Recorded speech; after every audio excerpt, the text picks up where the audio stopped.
क्या करूं गलती से मिस्टेक हो गई।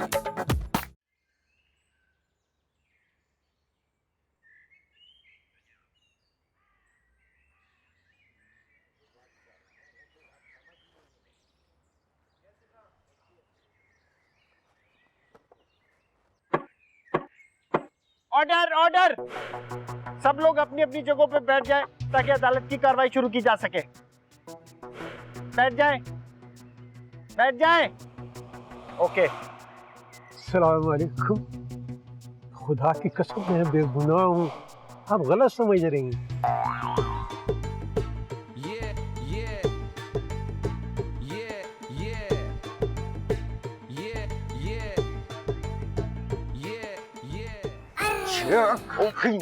बेईमान, मेरी आंखों से। ऑर्डर ऑर्डर, खान साहब, ये अदालत है, आपका डेरा नहीं है। बैठ जाए आराम से। डेरा मेहरबानी जैसा। नहीं नहीं, इसमें मेहरबानी की क्या बात है? आपकी बेइज्जती करना तो मेरा फर्ज है, मैं जज हूँ। शुरू करें? ओके जी वकील साहब।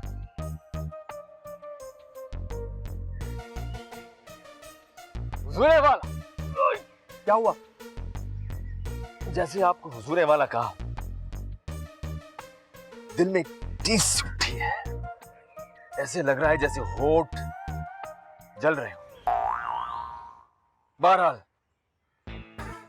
केस बहुत आसान और सादा है। 18 जुलाई की शाम जब सारा शहर इफ्तारी और मोइना जैक के साथ सिनेमा जाने की तैयारी में मसरूफ, उसी वक्त मुल्जिम वहीद मुराद का दिमाग एक भयानक कत्लेआम की साजिश कर रहा था। वकील साहब शॉर्ट करें ना, अदालत को और भी जरूरी काम है। जी हुजूरे वाला, गलती हो गई, दोबारा मुंह से गलत लफ्ज निकल गया। जी मुल्जिम ने मोइना की गैर मौजूदगी में सारे कबूतर मार डाले।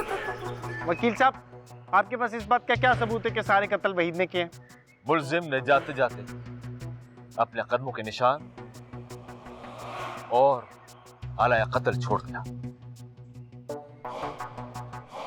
कहाँ है आला कत्ल? दिखाएं।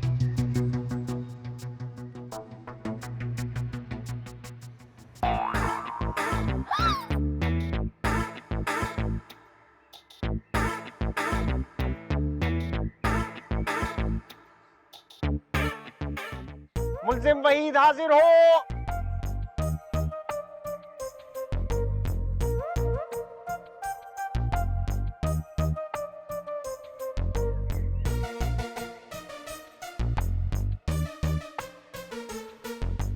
तुम अपनी सफाई में कुछ कहना चाहते हो? नहीं। तुम अपने जुर्म का इकरार करते हो?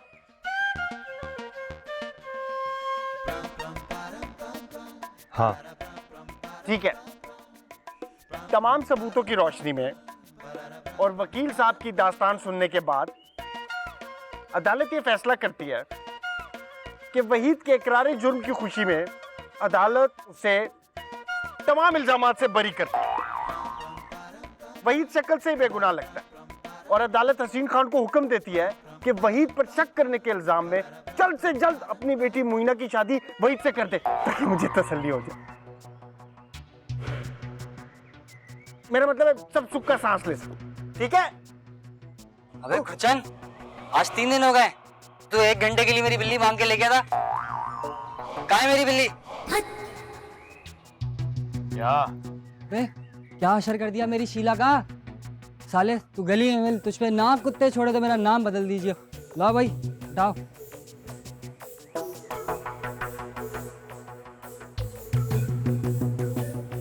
ओए खुरचन, तूने छड़ी थी बिल्ली हरामखोर।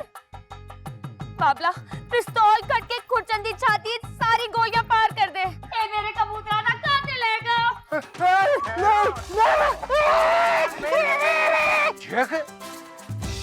Oh, peace, peace, man.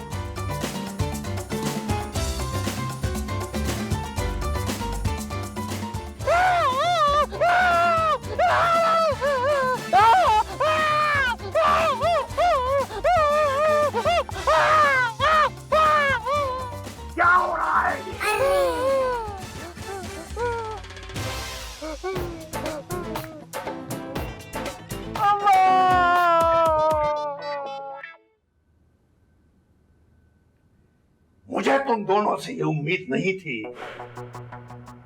क्या मैं अपना घर इस सर्कस के लिए तुम दोनों के हवाले करके गया था?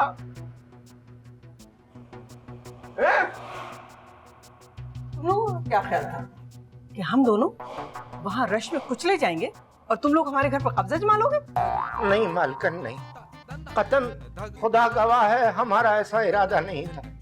हम तो अपने बच्चों के सुनहरे मुस्तकबिल के लिए आर्जी तौर पर इस घर के मालिक बने। अरे तो अपने बच्चों के मुस्तकबिल के लिए तुम मेरे बच्चे को क्यों मारे थे? वो इसलिए कि आपके बच्चे ने वहीद की मंगेतर के कबूतरों पर बिल्ली छोड़कर उसका रिश्ता खराब करने की शरारत की थी। तुमने जो इस घर में जानवर लाकर इस घर को चिड़ियाघर बना दिया, तुम्हें तो किसी ने नहीं मारा। और हमारे लाल को तुमने इतना मारा कि उसे 1857 वाली दिल्ली बना दिया।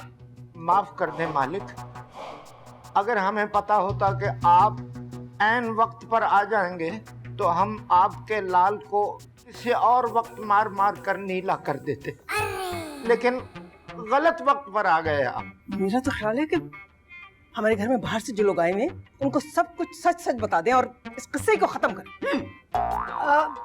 खुदा के वास्ते मालकिन ये ना कीजिए, हमने अपने बच्चों के लिए बड़ी मुश्किल से रिश्ते ढूंढे, हम तबाह और बर्बाद हो जाएंगे। मालिक सिर्फ 15 दिन की बात है।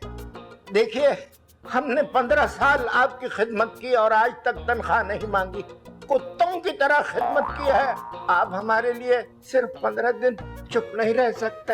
हाँ, और अगले 15 साल हम तनख्वाह के बगैर खिदमत करेंगे आपकी, अगर सिर्फ 15 दिन और आप बर्दाश्त कर लें। चलो ठीक है, अपनी बात पर कायम रहना। अगले 15 साल तक तुम्हें एक पाई भी नहीं मिलेगी। जाओ जाके चाय लेकर आओ। कौन सी चाय? दूध पत्ती। आप भी कहवा पिया कीजिए, इससे आंतें साफ और तबीयत बदशाच रहती है। और सुने, आइंदा 15 दिन तक के लिए आप नौकर और हम मालिक हैं। ये क्या बकवास है? बकवास नहीं मालिक, हमारी इज्जत का सवाल है। हमने तो अपने मेहमानों को भी ये बताया है कि हम इतने सखी हैं कि अपने नौकरों को हर साल उम्रे के लिए भेजते हैं। और अगर आपने हमसे अगले 15 साल खिदमत करवानी बगैर तनख्वाह के ना, तो ये नौकराज 15 दिन के लिए बर्दाश्त करनी पड़ेगी आपको।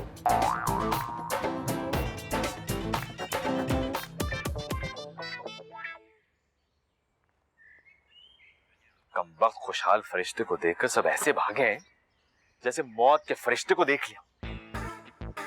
नौकरों की तरह कुर्सियां संभालनी पड़ी। अरे खुरचन, इधर आ।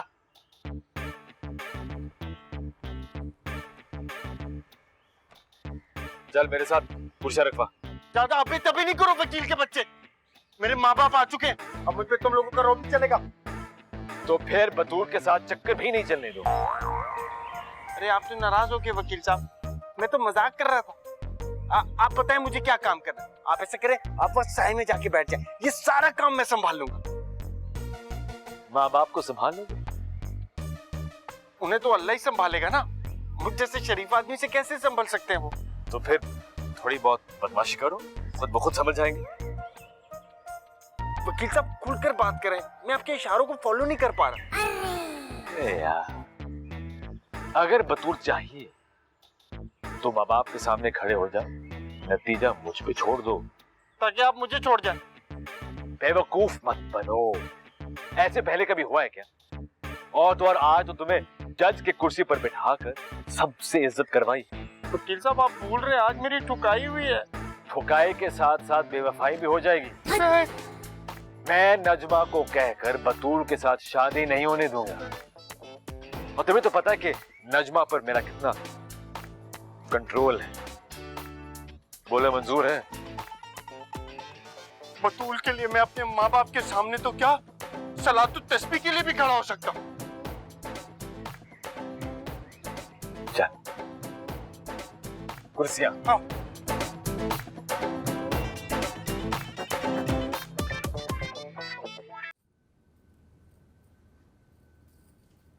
ओ वहीद मुराद, मुझे माफ कर दे। अपनी कबूतरों की मौत की वजह से ना मैं अंधी हो गई थी और इसी अंधेपन पे मैंने तुझ पे गंदे गंदे इल्जाम लगा दिए, लेकिन अब मेरी आंखें खुल गई हैं। आओ हम दोबारा से एक हो जाएं और नेक हो जाएं। अब बहुत देर हो चुकी है, अब हम एक नहीं हो सकते। ओ तू कैसी बातें कर रहा है? ये तो कौमों में भी इतनी छोटी छोटी बातों को ना अहमियत नहीं दी जाती। चल बे बड़ी आई। वहीद मुराद एक बार जिसे रिजेक्ट कर देता है ना, उसके बाद उसे दोबारा मुंह नहीं लगाता। खबरदार जो तुमने मुझ पे डोरे डालने की कोशिश की तो मैंने तुम जैसी लड़कियां बड़ी देखी हैं। तो फिर तो कोई इशू ही नहीं है ना। देख मैंने भी 4 शादियां की हैं, तो हम दोनों तो एक जैसे हुए। तू मेरी बातों को क्यों माइंड कर रहा है? एक बात बताओ, आज कौन सी फिल्म देखने जा रही हो अपने महबूब जैक के साथ? ओह तो तू आज तक मुझसे इस बात पे नाराज है? मैं तो कब तक भूल भी गई। मेहरबानी करके मुझे भी भूल जाओ, तुम्हारा एहसान होगा। ओ छोड़ो ना वहीद मुराद। देखो अब हम दोबारा से नया सफर शुरू करते हैं, जिसमें पहला तोहफा तू मुझे देगा और दूसरा तोहफा मैं तुझसे लूंगी। पहला तोहफा वो कि तू मुझे खुद फिल्म दिखाने लेके जाएगा और दूसरा तोहफा ये कि तू मेरा काबू दोबारा से भरेगा कबूतरों से। कबूतर लाके देगा मुझे। जैक नाम का गधा काफी नहीं है जो तुम्हें कबूतरों की भी जरूरत पड़ गई। मैं तुम्हारे लिए कुछ नहीं लाके दे रहा। और मैं जानती हूँ तू मुझे तंग कर रहा है, मर्द है ना इसलिए भरम मार रहा है, लेकिन मैं मर्दों की एक्सपर्ट हूँ। देख अगर तू मुझसे मोहब्बत नहीं करता तो खुरचन को इतनी संगरी से मारता? तुम बिल्कुल पागल हो गई हो। मेहरबानी करके किसी अच्छे से मैकेनिक के पास जाके ना अपने दिमाग का इलाज करवाओ। ओ तो तुझसे अच्छा मैकेनिक कौन होगा? मैंने सुना है तूने पॉलीटेक्निकल कॉलेज से ना डिप्लोमा भी हासिल किया हुआ है। दफा हो जाओ यहाँ से।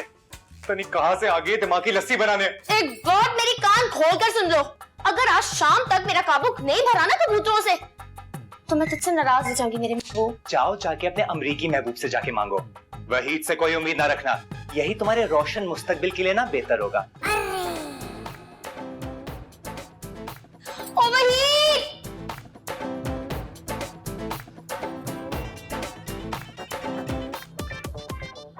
मान जाएगा। वकील साहब अब क्या होगा? वो दोनों फिरौन फितरत इंसान ये कह रहे हैं कि मेहमानों को हमारी असलियत बता देंगे। अगर ऐसा हो गया तो हमारा तो सब कुछ तबाह बर्बाद हो जाएगा। तुम्हारे पास है क्या जो बर्बाद होगा? सब तो बड़े फरिश्ते का है जो मौत का फरिश्ता बन चुका है। अगर ऐसा हो गया तो हम कहीं के न रहेंगे। देखिए हमने तो आपका कहा माना, अगर आपका कहा मानना जुर्म है तो मैं मुजरिम हूँ। अगर आपके हुक्म की तामील करना बगावत है तो मैं फिर बागी हूँ। तुम बागी नहीं बल्कि दागी हो। अब देखना ये कि बड़ा फरिश्ता तुम्हें कहाँ कहाँ दागता है। अगर उन्होंने मुझसे पूछा मैं कहूँगा ये वकील साहब ने मुझे मशवरा दिया था। चुप हो जाओ घटिया किस्म के इंसान। मुझे इस मसले का कोई पायदार हल सोचने दो। चुप हो जाओ कमबख्त, मुझ पर इल्जाम लगाना छोड़ दो। वाह वाह, मैं आपकी सोच को सलाम करता हूँ, लेकिन वकील साहब ये भी सोचिए कि बड़ा फरिश्ता किसी वक्त भी नाजिल हो सकता है। मुराद मियां, तुम हिजाब के बारे में क्या सोचते हो? उसको छोड़िए जी, वो तो घटिया किस्म की औरत है, शरीफ मर्दों को घेरती फिरती है। ताज्जुब, उसने मुझे घेरने की कोशिश ही नहीं की। वो तो शरीफ मर्दों को घेरती है। आप ऐसा कीजिए कि हिजाब के बारे में सोचने की बजाय अपनी कमीनगी को बेहिजाब करके बड़े फरिश्ते को घेरने की कोई तरकीब सोचिए।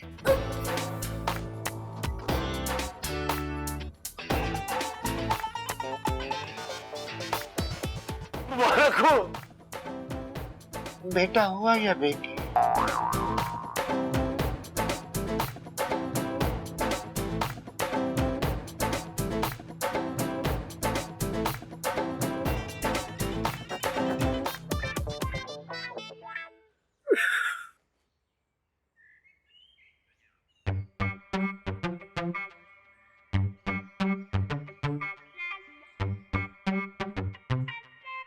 खुशहाल भाई, बहुत बहुत मुबारक हो उम्रे की। आया मैं आपकी नूरानी जिस्म से अपना जिस्म टच करके कुछ सवाब ही हासिल कर।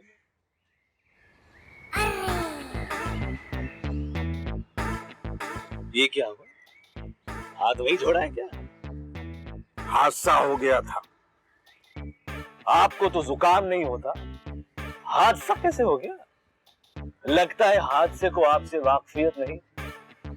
यह मनहूस हादसा हुआ कैसे? गन्ने की मशीन में हाथ आ गया था इनका। गन्ना? सऊदिया में गन्ना?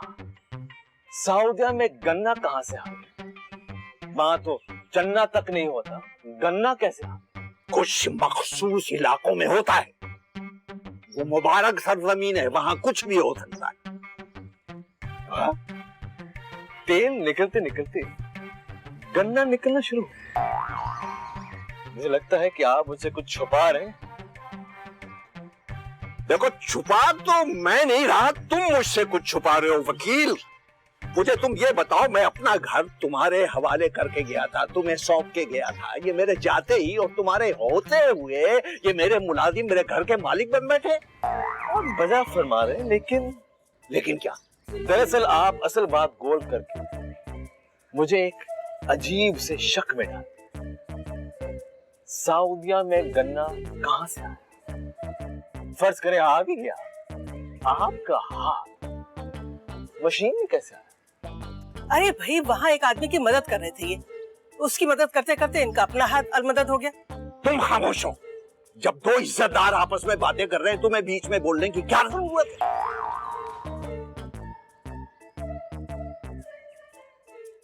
वकील, तुम मुझे ये बताओ, मेरा हाथ छोड़ो, ये मुराद और नजमा ने जो मेरे साथ हाथ किया है, अरे मैं तुम सबको अदालत में घसीटूंगा। कैसे घसीट के ले जाएंगे?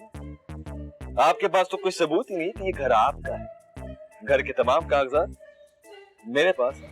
तुमने मेरे साथ धोखा किया है। कोई धोखा नहीं किया, कुदरत की तरफ से ये इंसाफ हो रहा है। बेहतरी इसी में कि आप 15 दिन सब्र कर जाएं, ताकि वहीद और बतूल के अच्छे घरों में शादी हो सके। अब फैसला आपके हाथ में।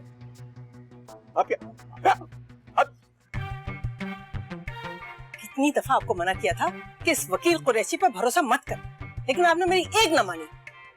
तो बिल्कुल ऐसे है कि जैसे खुद अपने हाथ काट कर किसी और के हाथ में दे दिए जाए। अगर तुमने हाथ की बात की ना, यही हाथ घुमा के ऐसा मारूंगा, गर्दन तोड़ दूंगा तुम्हारी। अच्छा ठीक है, हर वक्त डराते धमकाते रहते हैं। मैं तो उस वक्त को कोसती हूँ जब मेरे माँ बाप ने मेरा हाथ आपके हाथ में दिया था। फिर वही हाथ